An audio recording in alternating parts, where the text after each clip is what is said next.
Hello everyone, कैसे हैं आप सभी। Hope you are doing well. Lesson 5 MPC E011 शुरू करने से पहले हम आपको एक छोटी सी इंफॉर्मेशन प्रोवाइड करवा देते हैं। ब्लॉक फर्स्ट हमने हमारा ब्लॉक फर्स्ट है जो कंप्लीट कर लिया है। उसके अंदर 4 चैप्टर्स, 4 वीडियोस, 4 पीडीएफ्स अवेलेबल है, तो आप डिस्क्रिप्शन बॉक्स में उनको एक्सेस कर सकते हैं, लिंक वहां पर मिल जाएगा। ठीक है, तो सेकंड ब्लॉक है हमारा जनरलाइज एंजाइटी डिसऑर्डर और अदर मेंटल डिसऑर्डर्स को अभी हम डिस्कस करने जा रहे हैं। इस क्लास में हम सिर्फ लेसन 5 कह लीजिए, अदरवाइज आप यूनिट 1 बोल लीजिए सेकंड ब्लॉक की, जिसमें एंजाइटी डिसऑर्डर, पैनिक और फोबिया को डिस्कस करेंगे। नेक्स्ट क्लास हमारी जनरलाइज एंजाइटी डिसऑर्डर और ओबेसिव कंपल्सिव डिसऑर्डर्स को डिस्कस करेगी। थर्ड क्लास मतलब नेक्स्ट क्लास हमारी PTSD, post traumatic stress disorder को हम डिस्कस करेंगे। और नेक्स्ट है सोमैटोफोम डिसऑर्डर और डिसोसिएटिव डिसऑर्डर्स को डिस्कस करेंगे। ठीक है, तो ये 6-7 डिसऑर्डर्स हम आने वाली अपकमिंग 4 वीडियोस में कवर करेंगे। ठीक है, तो चलिए शुरू करते हैं हमारा lesson 5 MPC E011 first block complete. Lesson 5 anxiety disorder, first term panic and phobia. 3 terms हैं हमारे पास यहाँ पर और तीनों को समझेंगे, तीनों में डिफरेंस क्या है ये हमें पता चलता है। तो फोटो को देखिए। सबसे पहले इसका नाम हमने रखा अभिनव और इसका नाम हमने रखा आरव। भाई आरव तो आपको समझ में आ रहा है कि स्पाइडर को देखकर है जो डर गया है ना, तो स्पाइडर को देखकर डर गया। अभिनव थोड़ा चिंतित नजर आ रहा है, little bit we can say that worried about the future, maybe exam, maybe relationship, maybe breakup, maybe patchup. तो ये हो सकता है, हमें नहीं पता किसके बारे में ये सोच रहा है, लेकिन अक्सर हम भी ऐसा पोज देते हैं कि यार क्या होगा क्या होगा, ऐसा हम सोचते हैं क्या होगा, व्हाट विल हैपन, है ना। तो ऐसा हम करते हैं। तो चलिए पिक्चर्स को भी समझेंगे, पिक्चर्स आपको समझ आ जाएंगी। थ्योरी पर चलते हैं। एंजाइटी डिसऑर्डर, एंजाइटी डिसऑर्डर और फियर 3 टर्म्स यहाँ पर हैं, तीनों में डिफरेंस समझना जरूरी है so that you can easily differentiate what is it, ये फियर है, एंजाइटी है या पैनिक है। इसको समझने के लिए डिफरेंस पता होना चाहिए। सबसे पहले हम एंजाइटी पर चलते हैं। सो जनरल फीलिंग ऑफ अनईजीनेस, आमतौर पर जो अनईजी वाली फीलिंग्स आपकी लाइफ में आती हैं या आप जब फील करते हैं, एक ऐसी स्टेट आपकी लाइफ में आती है जहां पर आपको worry, apprehension, nervousness about future event, bear in your mind. यहां पर जो टर्म है ये बड़ी जरूरी है, फ्यूचर इवेंट। मोस्टली जब भी आपको एंजाइटी होगी आप देखेंगे कि आप चिंतित होंगे किसको लेकर, अपने फ्यूचरिस्टिक प्लान्स को लेकर, फ्यूचर को लेकर, आने वाले एग्जाम को लेकर या आने वाले रिजल्ट्स को लेकर, आने वाली रिलेशनशिप या रिलेशनशिप में होने वाले डिसीजंस को लेकर आपको एंजाइटी होती है। तो वो स्टेट, वो फीलिंग, वो क्या है, एंजाइटी है, जिसमें आपको थोड़ा सा अच्छा महसूस नहीं होता, हम ये कह सकते हैं, है ना। तो नेक्स्ट पॉइंट है normal human emotions that can motivate अस। अब एंजाइटी क्या बुरी चीज है?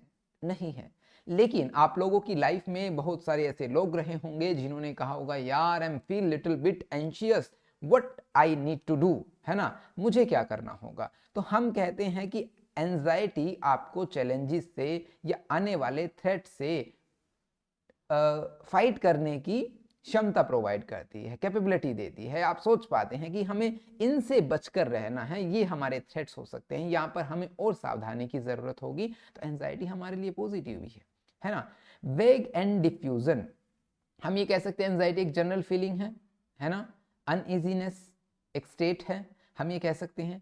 सेकेंड पॉइंट कहता है कि वेग एंड डिफ्यूज, वेग एंड डिफ्यूज दैट मीन्स, वेग मीन्स अनक्लियर, अनसर्टेनिटी। हम काफी बार अपनी वीडियोस में भी यूज करते हैं, क्लासेस में यूज करते हैं कि life is all about uncertainty. आपको नहीं पता आगे आने वाला वक्त कैसा होगा, आपको नहीं पता कि अब आगे आने वाले 2 घंटे में आपका मूड कैसा होने वाला है ना, आपके एग्जाम का रिजल्ट कैसा होगा। आपने 100% अपना बेस्ट दिया, लेकिन फिर भी कहीं ना कहीं मन में कसक रहती है कि रिजल्ट कैसा रहेगा। सो वेग है। डिफ्यूज, डिफ्यूज भाई एंजाइटी के मामले में ये वर्ड सबसे हेल्पफुल रहता है आपको ये समझने के लिए एंजाइटी और फियर में फर्क क्या है। Diffuse that means anxiety is all about, we can say that anxiety covers a wide area. Diffuse that means वो बिखरा हुआ है एक बड़े से एरिया पर, आपको ये नहीं पता कि व्हाट द एक्चुअल प्रॉब्लम, मेरी चिंता का असली कारण क्या है ना, आपको ये नहीं पता। What is the real cause of your problem, आप किसकी वजह से ऐसा फील कर रहे हैं, अनईजी फील कर रहे हैं। फॉर एग्जाम्पल आपका एग्जाम है, कल आपका एग्जाम है हम मान लेते हैं, तो आप एग्जाम को लेकर चिंतित हैं, या आपको आता नहीं कुछ भी इसको लेकर चिंतित है, या फिर फैमिली क्या सोचेगी आपके स्कोर को लेकर, या आपके फ्रेंड्स, या आपका खुद का सेल्फ, या फिर आगे आने वाला एडमिशन, या फिर कौन सी यूनिवर्सिटी, CU PU DU या KU, समझ रहे हैं। तो ये सभी अब देखिए कितनी वाइड एरिया को कवर कर रही है। You are not really about aware about your what the root cause of your वरीडनेस।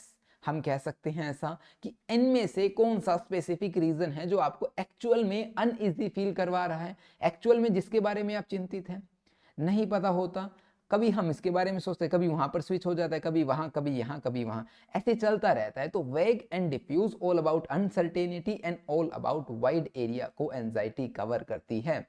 Physical symptoms में हम ये कह सकते हैं कि आपकी हार्ट रेट इंक्रीज हो जाती है, sweating, muscle tension and trouble sleeping. कई बार एग्जाम से पहले हमें नींद नहीं आती, रिजल्ट्स की वेट में हमें नींद नहीं आती, क्योंकि हम थोड़ा सा चिंता करते हैं क्या होने वाला है हमारे आगे आने वाले फ्यूचर में।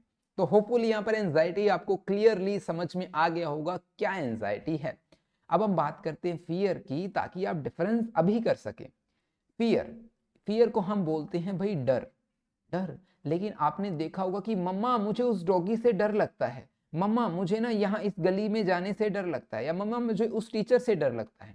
तो हम कह सकते हैं एक नेचुरल रिस्पॉन्स, इमोशनल रिस्पॉन्स, बच्चे का जो इमोशनल रिस्पॉन्स है वो।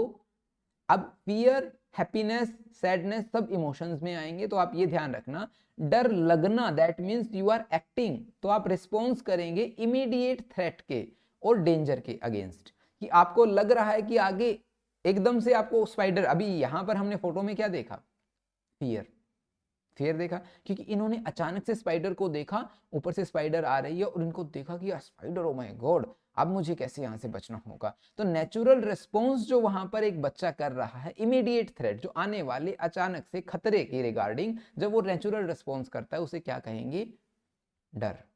अब स्पेसिफिक थ्रेट, यहाँ पर स्पेसिफिक चीज आपको समझ में आ रही है, ये रिलेट करता है। फियर हमेशा कनेक्टेड है किसी स्पेसिफिक ऑब्जेक्ट, प्लेस, पर्सन से रिलेट करेगा, ठीक है। फाइट और फ्लाइट रिस्पॉन्स, फाइट या तो आप उससे लड़ेंगे, कई बार ऐसा होता है कि आप डर के कारण किसी मक्खी को भी मार देते हैं। फाइट करना दैट मीन्स आप किसी से झगड़ा करें, उसके फाइट में आप या तो झगड़ा करेंगे, है ना, फ्लाइट में आप भाग जाएंगे, है ना, ऐसे ऐसे करके बच के भागते, अरे ओ माय गॉड ऐसा करते हैं। तो ये है फाइट और फ्लाइट मोड, और जो आपको उस थ्रेटफुल कंडीशन से, एनवायरनमेंट से, थ्रेट से बचाने की कोशिश करता है, आप अपने आप को बचाने की कोशिश करते हैं। सेकेंड पॉइंट है शॉर्ट लिव्ड, मतलब fear is a typically short live and subside once the perceived threat is gone. जैसे ही वो थ्रेट, ये स्टिमुलस चली जाती है, जैसे ही वो मधुमक्खी चली जाती है, जैसे ये स्पाइडर भाग जाएगी, तो आपका डर खत्म हो जाएगा, बात खत्म। तो ये शॉर्ट लिव्ड है, इसमें लॉन्ग टर्म नहीं चलता डर, है ना।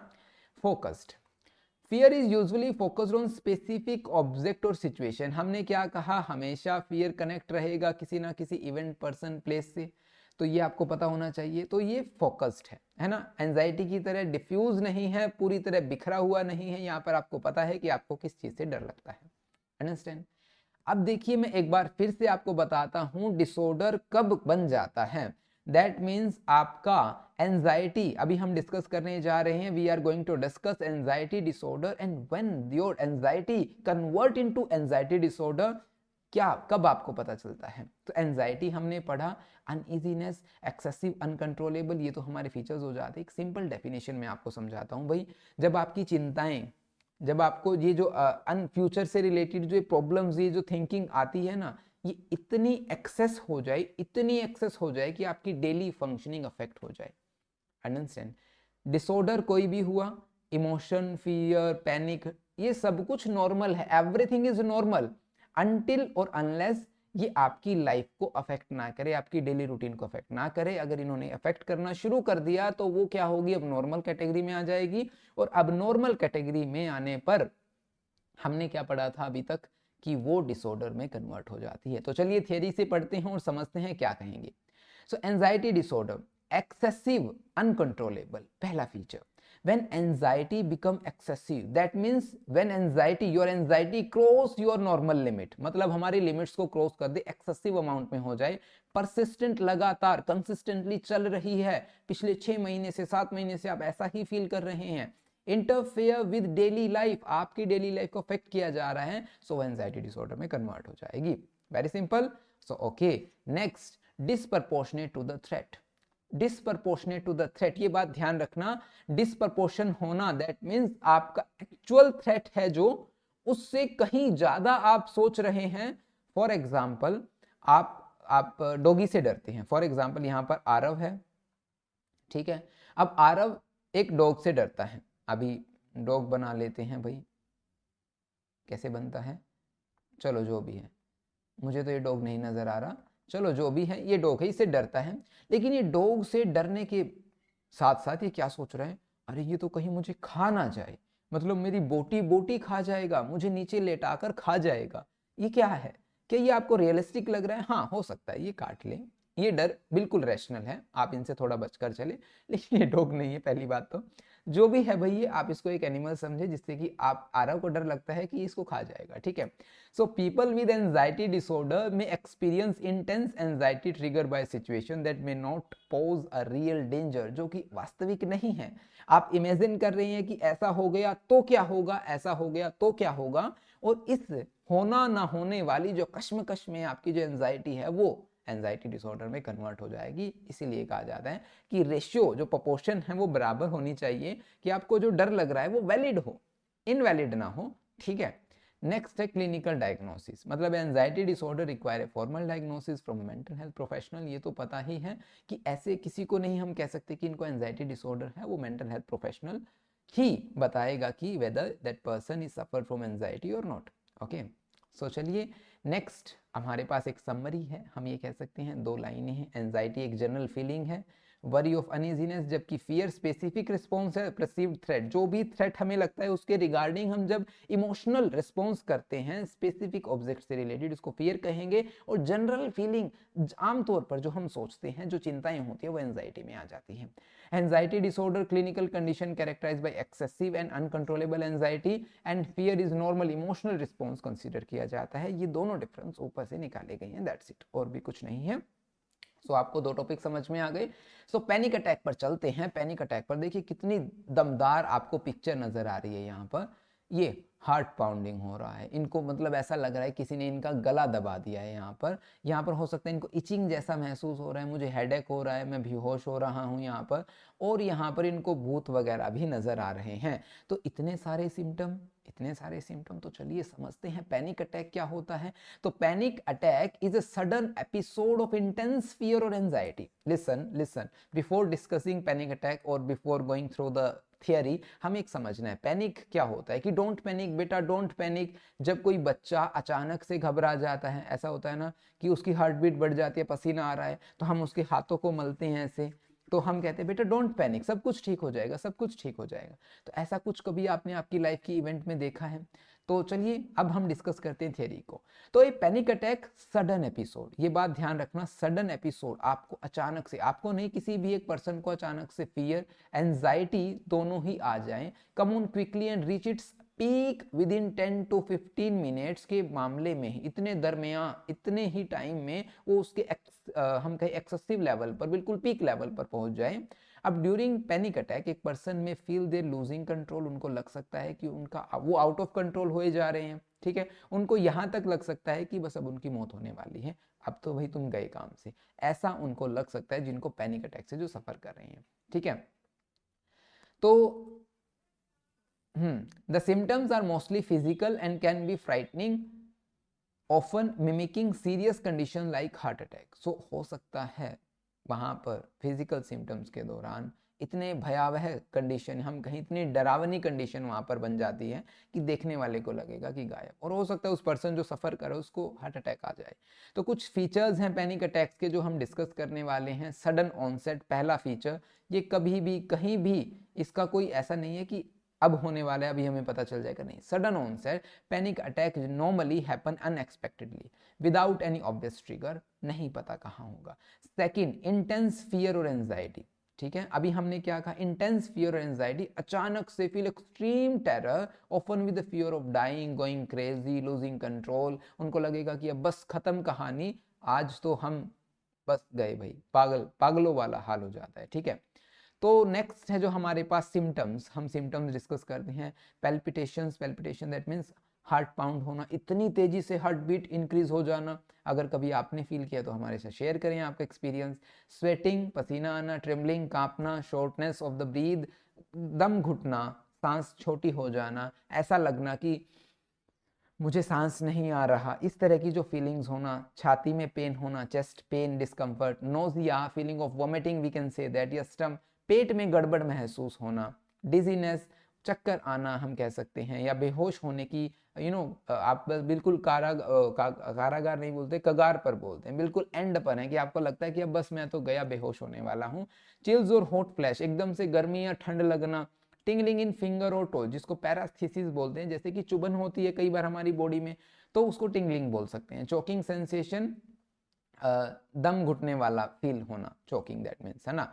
सो नेक्स्ट है ड्यूरेशन, तो सिम्टम, ये सभी सिम्टम्स 10 to 15 मिनट्स में सारे के सारे सिम्टम, या हो सकता है इनमें से कुछ सिम्टम, हर बार हम complete symptoms you can't observe in a single कैसे पर्सन से, क्या जो सफर कर रहा है पैनिक डिसऑर्डर से, सभी के सभी एक ही में नहीं नजर आएंगे, हो सकता है इनमें से एक आध बच जाए। सो 15 मिनट्स में आपको बिल्कुल पीक लेवल पर ये नजर आएंगे अचानक से। Okay, so after the attack the person may feel exhaust and worried about the having another attack. After क्या होगा, अटैक होने के बाद उनको ऐसा लगेगा कि यार ये दोबारा तो ना आ जाए, तो ये भी टेंशन हो जाती है फ्री की, है ना। तो चलिए अब इंपॉर्टेंट टर्म्स पढ़ते हैं पैनिक अटैक्स की। पैनिक अटैक हम डिस्कस कर चुके हैं। Agoraphobia, Agoraphobia, fear of place, situation where escape might be difficult, often associated with panic attack. Lots of time it is observed that कि जो panic attack के साथ ना, agoraphobia panic attack के साथ जुड़ा हुआ होता है। अगर आपने एक बॉलीवुड मूवी है, नाम तो मैं अभी शायद रिकॉल ना कर पाऊँ, तो उसके अंदर क्या होता है कि उस एक्ट्रेस को एगोराफोबिया होता है कि वो घर से बाहर कदम नहीं रख सकती, जैसे ही वो रखती है उसकी बॉडी में ये सभी सिम्टम जो अभी हमने डिस्कस किए वो सारे नजर आने शुरू हो जाते हैं विद इन मिनट्स, ठीक है, विद इन मिनट्स, मैंने कहा मिनट्स, ऐसा नहीं कि एक ही मिनट में, ठीक है। सिंपैथेटिक नर्वस सिस्टम, अब अगर आप देखेंगे ना, यहाँ पर जितने भी चेंजेस हो रहे हैं आपकी बॉडी में, पीएनएस और सीएनएस होता है भाई, ठीक है। सीएनएस के अंदर ब्रेन और हमारी स्पाइनल कोड आती है, ठीक है। पीएनएस में हमारे पास ऑटोनोमिक नर्वस सिस्टम और सोमैटिक होता है, ठीक है, सोमैटिक नर्वस सिस्टम। अभी आप सिर्फ सुन लीजिए, ठीक है। ऑटोनोमिक नर्वस सिस्टम में हमारे पास पैरासिम्पैथेटिक और सिम्पैथेटिक होता है, ठीक है। अब जो हमारी बॉडी में ये जो हार्ट बीट बढ़ना, स्वेटिंग आना, ट्रिम्बलिंग होना, ये सारा का सारा जो फंक्शन किसके, सिम्पैथेटिक नर्वस सिस्टम के एक्टिवेशन से होता है, जहां पर बॉडी में फाइट और फ्लाइट मोड एक्टिवेट हो जाता है, या तो आप भागेंगे या फिर आप भगाएंगे, एक काम करेंगे, तो सिंपैथेटिक नर्वस सिस्टम के एक्टिवेशन से ये चलता है, ठीक है। Derealization, feeling of detach from reality if the world around you is not real, आपको लगेगा, सॉरी आपको नहीं लगेगा, जो बंदा, जो पर्सन पैनिक अटैक से सफर कर रहा है उसको ऐसा लगेगा कि वो और संसार बिल्कुल अलग अलग हैं, बिल्कुल वो सब कुछ सपना, काल्पनिक, इमेजिनेशन, ऐसा उसको फील होगा। डेरियलाइजेशन मतलब रियलिटी से कट आउट हो जाना हम कह सकते हैं। डीपर्सनलाइजेशन, खुद से ही कट आउट हो जाना हम ये कह सकते हैं, ठीक है। उनको लगेगा कि हम तो बस अलग हैं, सबसे अलग हैं, कैसे अलग हैं भाई ये पता नहीं कैसी फीलिंग होगी उस दौरान, लेकिन अगर आपको सिंपल सा है, डीरियलाइजेशन और डीपर्सनलाइजेशन का एक डिसऑर्डर भी हम डिस्कस करेंगे, इसी ब्लॉक में करेंगे। तो चलते हैं एग्जाम्पल्स, आपको खुद पढ़ना, इन सिंपल टर्म्स हम बताएंगे कि एक पैनिक अटैक फॉल्स अलार्म है हमारी बॉडी में, जहां पर where you feel extreme fear, physical discomfort even though there is no real danger. Fear में क्या होता है कि आपके सामने जो थ्रेट होता है वो मे बी रियल है ना, जो आपको डर लग रहा है वो रियल हो सकता है, स्पाइडर, एंड्स, या कोई भी मधुमक्खी, डॉग, काऊ, किसी से भी आपको डर लग सकता है, एक स्पेसिफिक थ्रेट होता है। लेकिन पैनिक अटैक के दौरान मैक्सिमम चांसेस फॉल्स अलार्म्स ही होते हैं, जहां पर रियलिटी में कोई खतरा नहीं होता, लेकिन वो फीलिंग्स हमारे पैनिक अटैक्स को ही रिप्रेजेंट करेगी। ठीक है, तो होपफुली आपको यहाँ तक समझ में आ गया होगा। अब हम डिस्कस करते हैं एगोराफोबिया। एगोराफोबिया कहाँ से लिया गया? अभी देखिए ये लड़की कहाँ से देख रही है, ये देखो, इनको लग रहा है कि ये जितनी भी पॉपुलेशन है इनको ऑब्जर्व कर रही है। ये बिल्कुल ऐसे डरी हुई है और ये विंडोज से ऐसे झांक कर देख रही है, कोई मुझे देख तो नहीं रहा, बाहर कोई है तो नहीं। So agoraphobia derived from Greek word agora that means public place और असेंबली। फोबिया मीन्स फियर, डर। जो पब्लिक प्लेस, असेंबली, लोगों की गैदरिंग से जिनको डर लगे उनको एगोराफोबिया बोलेंगे। सो हम ये कह सकते हैं एगोराफोबिया क्या है। समझ में आ गया आप लोगों को? So panic attack can be with और विदाउट एगोराफोबिया। तो हो सकता है पैनिक अटैक एगोराफोबिया वालों को हो सकता है। So typically panic attack with agoraphobia seems to be precipitated by attending a cinema hall, shopping mall, queues for tickets, tunnel, train, aircraft and so on. मतलब इन सिंपल टर्म्स हम ये कह सकते हैं कि जहां पर लोगों की भीड़ नजर आती है वहां पर एगोराफोबिया के चांसेस या पैनिक अटैक के चांसेस ज्यादा हो जाएंगे। एगोराफोबिया तो स्पेसिफिक लोगों को जिनको डर लगता है उनको कहते हैं, लेकिन पैनिक अटैक्स के चांसेस ज्यादातर इन्हीं प्लेसेस पर देखे गए हैं कि एकदम से लोग डर जाते हैं, जिनको इन पैनिक अटैक्स आने की संभावनाएं हम कह सकते हैं बढ़ जाती हैं। ठीक है, तो where a large number of people congregate and escape in a case of panic attack may be difficult. So यहाँ पर जहाँ पर लोगों की गैदरिंग ज़्यादा होती है वहाँ पर चांसेस बढ़ जाते हैं, हमने पहले भी डिस्कस किया। तो एगोराफोबिया के सिम्टम्स को थोड़ा डिस्कस कर लेते हैं। Agoraphobia is an anxiety disorder characterised by intense fear of situation that might cause, जिसका रीजन क्या हो सकता है? Panic attack, feeling of being trapped, helpless, embarrassed, difficulty escaping, उनको लगेगा कि वो कहीं फंस गए हैं। हेल्पलेस उनको फील होगा, शर्मिंदगी थोड़ी हो सकती है, या फिर वहां से बचने में प्रॉब्लम हो सकती है। People with agoraphobia often avoid place और सिचुएशन। अब सिंपल सा लॉजिक है भाई, जिनको पब्लिक प्लेसेस में जाने से डर लगता है, लोगों की गैदरिंग में खड़ा होने से डर लगता है, घर से बाहर कदम रखने में डर लगता है, तो यूं बताइए जो ये डर लगने वाला फिनोमिना है, तो क्या आप मान लीजिए किसी एक चीज से डरते हैं तो क्या आप उनके पास जाएंगे? नहीं जाएंगे। तो बेसिक कॉन्सेप्ट है, जिनको अगोराफोबिया, जो लोग जिनको अगोराफोबिया है, तो वो इन सिचुएशन से बचने की कोशिश करेंगे। वो बचने की कोशिश करेंगे कि ये फीलिंग्स हमारे आसपास आए ही ना, है ना। सो ये कुछ यहाँ पर एग्जांपल्स दिए गए हैं, जैसे कि crowded place, open space, public transportation, enclose space, being alone, living house. ये सारे के सारे सिम्टम्स आपको नजर आएंगे तो हम कह सकते हैं उस पर्सन को एगोराफोबिया होने के चांसेस ज्यादा हैं। Epidemiology of panic attack. Epidemiology क्या कहेगी? ये डिसीज जो हम डिसऑर्डर जो हम बात कर रहे हैं कितना प्रिवेलेंट है, ठीक है, इसके कोजेज क्या हैं, ये हम देखेंगे। एटियोलॉजी में कोजेज देखेंगे और एपिडेमियोलॉजी में हम देखते हैं कि कितना प्रिवेलेंट है। प्रिवेलेंट दैट मीन्स कितना व्यापक है, कितना फैला हुआ है, कितना डिफ्यूज्ड है, कितनी पॉपुलेशन इनसे सफर कर रही है। तो basically panic attack common, affecting a significant portion of population. Estimates suggest that lifetime prevalence chance of experiencing a panic attack at some point in your life range from 2.3 to 9% in adults.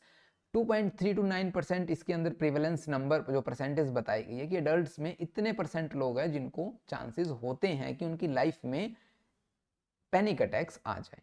ठीक है, women's को ज़्यादा ये हम कह सकते हैं कि सेंसिटिव कंसीडर किया जाता है, या ज़्यादा चांसेस रहते हैं कि उनको पैनिक अटैक आने के as comparison to man. So age of onset की बात करें तो 18 to 35, वैसे तो पैनिक अटैक किसी भी एज में आ सकते हैं, लेकिन मोस्टली केसेस में देखा गया कि 18 to 35 एज क्राइटेरिया जहाँ पर ज़्यादातर पैनिक अटैक्स है जो देखे गए हैं। एटियोलॉजी की बात करते हैं तो aetiology what cause panic disorder, आखिरकार कुछ रीजन तो रहता होगा किसी डिसऑर्डर को होने का। उसको डिवाइड किया गया है biological and psychosocial factors में। And bear in your mind and just for your kind information, हमने चैप्टर 3 में सारे के सारे फैक्टर्स को स्टडी किया है, तो अभी मैं सिर्फ आपको इनका ओवरव्यू दूंगा, ब्रीफ डिटेल में हम इनको रीड नहीं करेंगे। ठीक है, अगर आपको इन सभी को पढ़ना है तो आप चैप्टर 3 की वीडियो जरूर देखें। ठीक है, वैसे मुश्किल नहीं है, आप एक बार इसको रीड करेंगे तो भी आप समझ जाएंगे, ये मैं सिर्फ आपको बता रहा था। ठीक है, बायोलॉजिकल फैक्टर्स की बात करते हैं। बायोलॉजिकल फैक्टर्स में सबसे पहले भाई जीन्स ही आते हैं, और जीन्स का एक सिंपल फंडा है, मम्मी पापा अगर सफ़र कर रहे हैं किसी भी तरह के किसी भी साइकोलॉजिकल डिसऑर्डर से, तो देयर आर मोर चांसेस कि बच्चा भी उन्हीं डिसऑर्डर से सफ़र करेगा। यही जीन्स कहते हैं, क्योंकि जीन्स मम्मी पापा से हमें मिले हैं। तो very simple, so panic disorder run in families. Genes से ऑब्वियस है, जीन्स से ही करेंगे। आइडेंटिकल जो ट्विंस होते हैं उनमें ज़्यादा पॉसिबिलिटीज़ होती हैं, ज़्यादा जो चांसेस रहते हैं कि वो सेम, क्योंकि identical twins same as compare to fraternal twins. Fraternal twins में चांसेस कम हो जाते हैं। तो हम कह सकते हैं कि जीन्स जो एक इम्पोर्टेंट रोल प्ले करते हैं डिसऑर्डर्स को पास होने में एक जनरेशन से दूसरी जनरेशन पर। ओके, सो नेक्स्ट आता है हमारे पास brain and biochemical abnormalities. Brain का कॉन्सेप्ट आते ही और बायोकेमिकल का कॉन्सेप्ट आते ही आप यूं समझ लीजिए ब्रेन की हमारी स्ट्रक्चर अगर वेल है, बिल्कुल अच्छी है, और biochemical that means neurotransmitters, hormones that are produced in our brain, जो होते हैं प्रोड्यूस हमारे ब्रेन में, अगर दोनों का फंक्शन प्रॉपर है कोई प्रॉब्लम नहीं होगी। अगर बायोकेमिकल दैट मीन्स न्यूरोट्रांसमीटर्स और हार्मोन्स इनमें इम्बैलेंस नजर आएगा तो ऑब्वियसली आपको कहीं ना कहीं आपकी लाइफ में प्रॉब्लम नजर आएगी। बेसिक कॉन्सेप्ट में अभी आपको बता रहा हूं। तो कुछ केमिकल्स की बात करते हैं, सेरोटोनिन, नोरेपिनेफ्रिन, गामा अमीनोब्यूटाइक एसिड जिसको गाबा भी कहा जाता है, ये एसोसिएटेड हैं एंजाइटी डिसऑर्डर से और पैनिक डिसऑर्डर से। तो ये बात ध्यान रखना। तो दो ही हमारे पास रीजन है, ये बायोलॉजिकल फैक्टर्स में आते हैं। Psycho social factor, psycho social factor भी हम ऑलरेडी डिस्कस कर चुके हैं चैप्टर 3 में, लेकिन फिर भी हम एक बार आपको बता दें। लर्निंग फैक्टर, लर्निंग फैक्टर में आप यूं समझ लीजिए कंडीशनड स्टिमुलस, यहां पर हम कहें क्लासिकल कंडीशनिंग लर्निंग, इवॉन पवोल्व की थियरी थी जो एक बार पैनिक अटैक मान लीजिए किसी को एरोप्लेन में आ जाता है, ठीक है। अब एरोप्लेन में बैठने पर एक बार बच्चे को या किसी एक व्यक्ति को पैनिक अटैक आ गया तो उसको लगेगा कि यार एरोप्लेन में मैं आज बैठा हूं, नेक्स्ट टाइम फिर हो गया तो। एसोसिएशन, समझ रहे हैं, एसोसिएशन, स्टिमुलस और रिस्पॉन्स, बिहेवियर क्या हुआ, दोनों के बीच में उन्होंने रिलेशनशिप बिल्ड कर ली, और नेक्स्ट टाइम जब वो एरोप्लेन में जाएगा तो देयर आर मोर चांसेस कि वो उसी फीलिंग को उसके अंदर ऑटोमेटिक आ जाएगी। सो लर्निंग फैक्टर, उसने सीखा, समझ रहे हैं, कंडीशन स्टिमुलस से उसने सीखा कि ये वाली कंडीशन से पैनिक अटैक आने के चांसेस है, तो मे बी उनको नेक्स्ट टाइम फिर से आ जाए। तो ऐसे ये लर्निंग फैक्टर आता है। समझ में आ रहा है आपको? तो एग्जाम्पल पढ़ना। कॉग्निटिव फैक्टर नेगेटिव, कॉग्निटिव जहां पर आपको कॉग्निशन वर्ड मिल जाए तो सिंपल सा बात है भाई, आपको इंफॉर्मेशन प्रोसेस कर रहे हैं। अब आपको पैनिक अटैक आ रहे तो ऑब्वियसली आप नेगेटिव इंफॉर्मेशन को प्रोसेस कर रहे हैं, तो हम कहेंगे negative thought pattern and catastrophizing about potential danger. Catastrophizing that means कि आप नॉर्मल लेवल से एक्चुअल थ्रेट से ज्यादा सोच रहे हैं। समझ पा रहे हैं कि आपको पता है कि आपको ट्रेन में आपको ट्रैवल करना है, दैट्स इट, बड़ा सिंपल है। तो आप कहेंगे कि यार कहीं भीड़ हो, कहीं यार भीड़ में कोई मेरे ऊपर कोई गिर जाए, यार कहीं 4 से 5 लोग मेरे ऊपर गिर जाए, उनका सामान गिर जाए, आग लग जाए, या ट्रेन की उसी वक्त टक्कर हो जाए। समझ रहे हैं, एक्चुअल थ्रेट से आप कहाँ चले गए, समझ पा रहे हैं। तो ये है कैटास्ट्रोफाइजिंग, ठीक है। Consequences of panic attack can exacerbate anxiety and contributing to panic disorders। और ऐसी आपके negative thought, irrational thought pattern, आपका ये कॉन्सिक्वेंसेज होंगे, परिणाम स्वरूप क्या होगा, पैनिक अटैक आने के चांसेस हो गए, आपके अंदर एंजाइटी एक्सेसरबेट इंक्रीज होना and contribute to panic disorders में कन्वर्ट हो जाओगे। तो होपफुली आपको यहाँ पर इनके एटियोलॉजी भी समझ में आई होगी। और अब हम बात करते हैं ट्रीटमेंट की। सो ट्रीटमेंट बिल्कुल आसान है, चिंता करने की ज़रूरत नहीं है, किसी भी तरह की कोई भी टेंशन आपको नहीं लेनी। So how would you deal with panic disorders, अगर किसी को हो जाता है तो क्या करेंगे? आपको कुछ नहीं करना, आपको साइकोलॉजिस्ट के पास लेकर जाना है, वो अपने आप डील करेंगे, पहली बात। दूसरी, हम अब स्टडी कर रहे हैं तो अब क्या करेंगे, हम उसको फार्माकोलॉजी, साइकोथेरेपी या दोनों का कॉम्बिनेशन उसको प्रोवाइड करवा सकते हैं। तो साइकोथेरेपी की बात करें, we talk about CBT, cognitive behavioural therapy.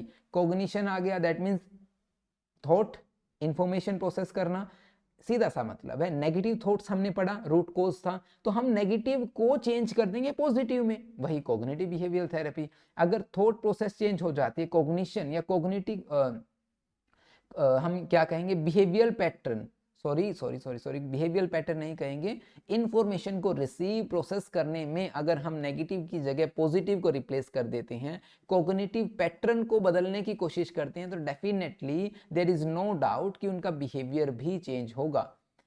अगर आपने MPC 001 में पढ़ा होगा, are mental processes determine our behaviour. अगर आपकी मेंटल प्रोसेसेस नेगेटिव हैं तो डेफिनेटली आपका बिहेवियर नेगेटिव होगा, पैनिक डिसऑर्डर्स होने के चांसेस ज़्यादा हैं। और अगर आपके negative behaviour, negative thinking pattern को पॉजिटिव बना दिया जाए तो ऑब्वियस है कि आप ठीक हो जाएंगे या वो पर्सन ठीक हो जाएगा। तो हम कहेंगे कि CBT में identify and challenge negative thought और उनको रिप्लेस किया जाएगा।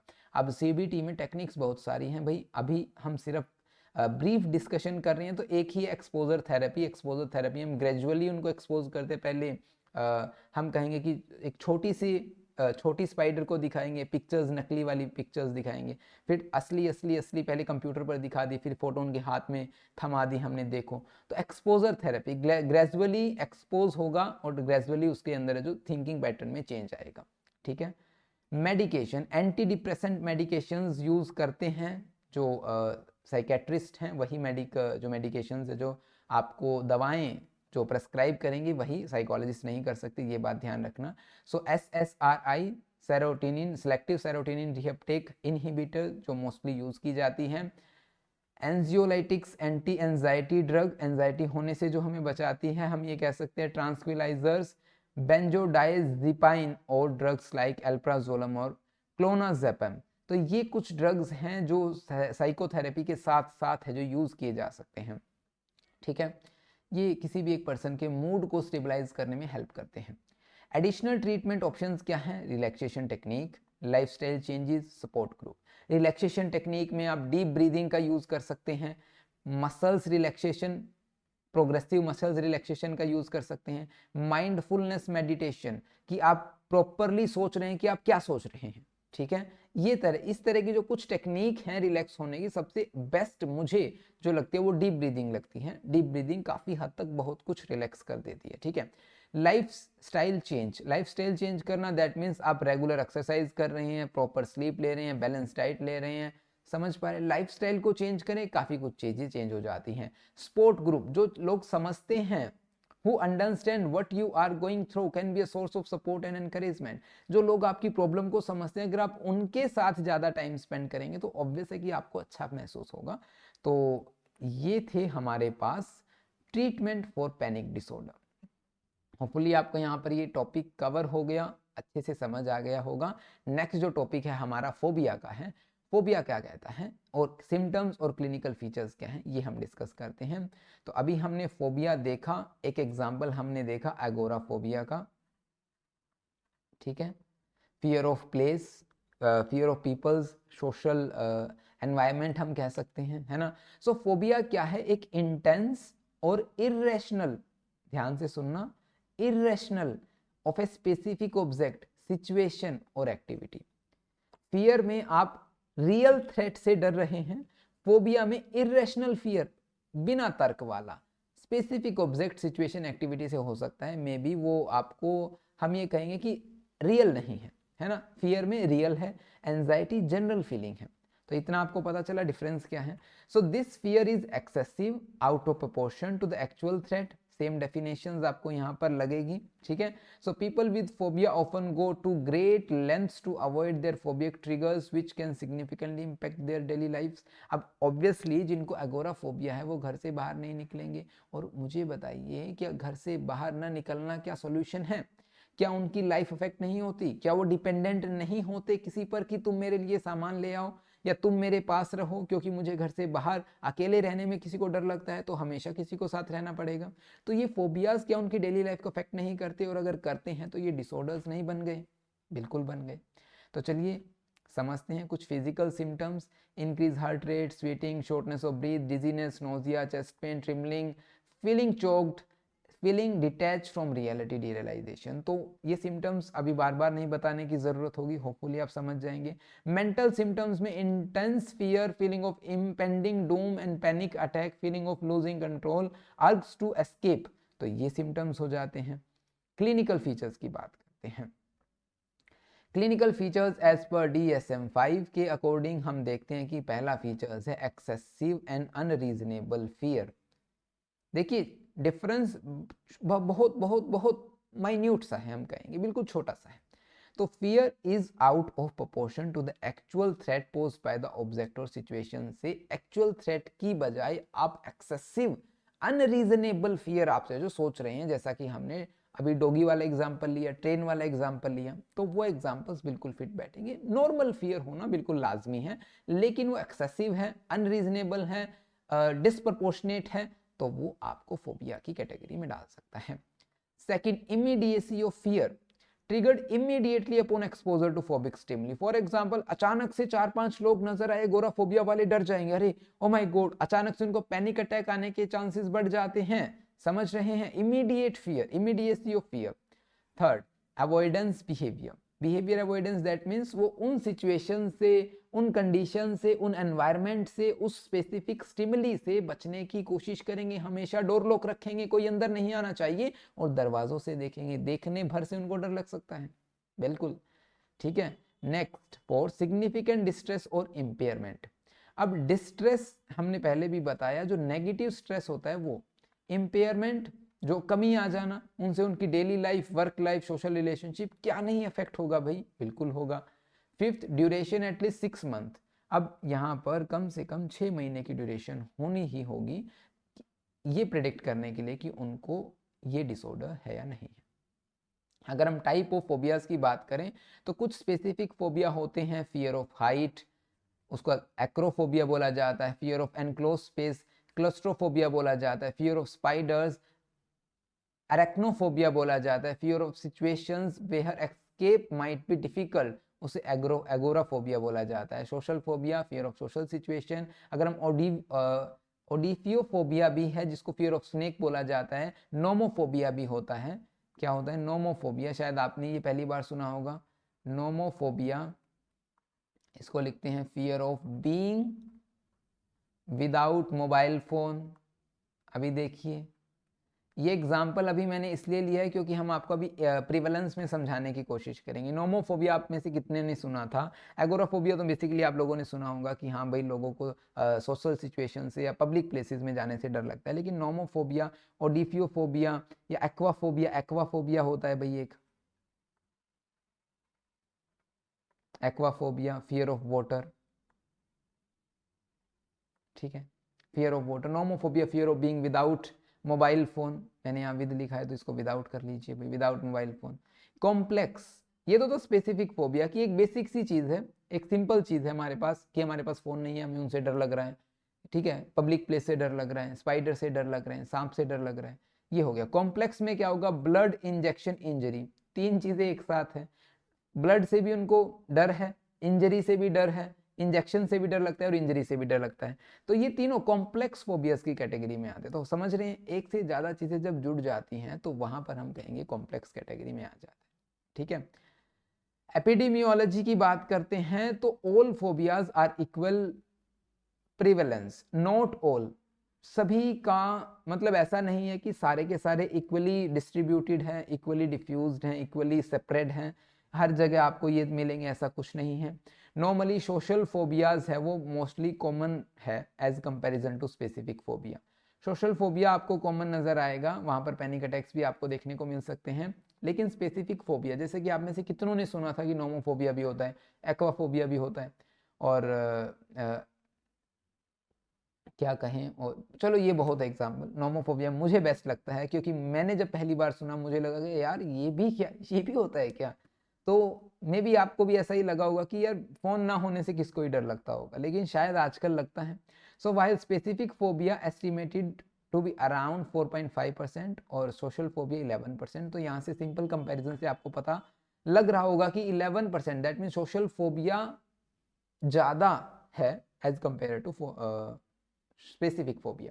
ठीक है, तो चलिए एटियोलॉजी की बात करते हैं। बायोलॉजिकल फैक्टर्स, फिर से वही बायोलॉजिकल फैक्टर्स, बस अब आप समझ जाएं, पापा मम्मी आरव, वही एग्जांपल है। क्लासिकल कंडीशनिंग, एसोसिएशन हो रहा है यहाँ पर। अगर एक बार आपने कुछ किया, कुछ भी आपने किया और उसके बाद आपके साथ कुछ गलत हो जाता है, आपने एसोसिएट किया कि जब जब मैंने ऐसा किया तब तब वैसा हुआ, क्लासिकल कंडीशनिंग।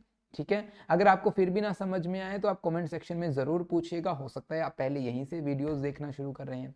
ठीक है। ऑपरेंट कंडीशनिंग, ऑपरेंट कंडीशनिंग कहती है कि आपको रिवॉर्ड या पनिशमेंट मिली है वो होने पर, समझ रहे, इनफोर्स बाय अवॉइडेंस बिहेवियर, आप ये समझ लीजिए, ये एक इंपॉर्टेंट है। आप लोगों ने अगर हमने बीएफ स्किनर की थियरी पढ़ी है, अगर आप लोगों ने पढ़ी है तो भी आप समझ जाओगे बीएफ स्किनर। और यहाँ पर फॉर एग्जांपल एगोराफोबिया है, ठीक है। एगोराफोबिया क्या करेगा भाई, घर से बाहर जाने पर बचेगा। और जब जब वो मान लीजिए उसने देखा कि वो सो रहा था, फॉर एग्जांपल ये एग्जांपल ले लीजिए, हमारे पास आरव है, ठीक है। आरव इनका एक बड़ा सा घर है, यहाँ पर ये एंट्री गेट है, ये आरव का रूम है और यहाँ पर वॉशरूम है। जैसे ही आरव के घर पर आज मेहमान आ जाते हैं और इनको लोगों से बड़ा डर लगता है, ये एगोराफोबिया से सफर कर रहे हैं, ठीक है। तो इनकी मम्मी ने डोर ओपन किया और इसने देखा कि यहाँ ड्राइंग रूम में बहुत सारे लोग बैठे हैं, ठीक है। तो ये क्या करता है, यहाँ से उठकर अपने वॉशरूम में चला जाता है। जैसे ही ये इनको देखने के लिए जाते हैं कि हम एक बार आरव से मिल लेते हैं, सभी अंदर जाते हैं रूम में, तो वहां पर नहीं होता। तो आरव को क्या लगा, यार थैंक गॉड मैं वॉशरूम में चला गया, बच गया, मैं तो मम्मी 20 मिनट में आऊंगा, 25 मिनट में आऊंगा, मैं नहीं आता बाहर, ऐसे वो छुप गया। तो रेनफोर्स्ड बाय अवॉइडेंस बिहेवियर, जिस बिहेवियर से उनको रेनफोर्समेंट मिल रहा है, operant conditioning. cognitive factor, negative thought pattern, temperament, biological trait that you got from your parents, है ना। environmental factor, traumatic event और stressful experiences related to specific object और situation, तो वो भी फोबिया। एनवायरमेंटल फैक्टर्स भी एक इंपॉर्टेंट क्रूशियल रोल प्ले करते हैं हमारे यहाँ पर। ब्रेन एबनॉर्मेलिटीज बिल्कुल सेम, अगर आपके neurotransmitter serotonin, norepinephrine, gamma aminobutyric acid, अगर इनमें डिस्फंक्शन नजर आएगा, dysfunction of this neurotransmitter, so there are more chances that कि पर्सन वो सफर करेगा किसी एक स्पेसिफिक फोबिया से। समझ में आ रहा है। तो ये हमारे पास क्या था, aetiology of the phobic disorder. तो यहाँ पर अब हम बात करते हैं treatment of phobia disorder. Treatment भी बिल्कुल आपको सेम नजर आएगा, CBT, exposure therapy, other therapies जैसे कि रिलैक्सेशन, माइंडफुलनेस बेस्ड थेरेपीज, ये बिल्कुल सेम है। मेडिसिन में एंटी डिप्रेसेंट मेडिसिन और बीटा ब्लॉकर्स, ये थोड़ा सा आपको अलग हो सकता है। एंटी डिप्रेसेंट बिल्कुल SSRI, एल्प्राजोलम, ये हम यूज कर सकते हैं। बीटा ब्लॉकर्स में medications that can be helpful for managing physical symptoms of anxiety, racing of heart rate, tremors, situations like public. अब बीटा ब्लॉकर्स का ना एक सबसे बेहतरीन एग्जांपल मुझे लगता है ना, जो जिन लोगों को हार्ट रेट बढ़ जाती है, जिन बुजुर्ग व्यक्तियों की, तो एक डॉक्टर ना टैबलेट देते हैं बिल्कुल छोटी सी और उनको कहते हैं कि जीभ के नीचे रख लो, जब जब आपको घबराहट हो। तो जैसे ही जीभ के नीचे रखते हैं तो बिल्कुल काम हो जाते हैं। तो मे बी वो बीटा ब्लॉकर हो, शायद, मुझे नहीं कंफर्म नहीं है। तो हम बस एक एग्जांपल से इनको समझने की, याद करने की कोशिश कर रहे हैं, तो that may be helpful for you also. So अगर आप लोगों को पता है तो आप हमें कमेंट सेक्शन में जरूर बताइएगा। तो हमने यहाँ पर डिस्कस की फियर, फोबिया एंड एंजाइटी। तो होपफुली आप लोगों को समझ में आया होगा, होपफुली आपको कंटेंट अच्छा लगा होगा, होपफुली आपको जो एग्जांपल्स अच्छे लगे होंगे। सो मिलते हैं नेक्स्ट क्लास में। Thank you for watching this video, have a nice day.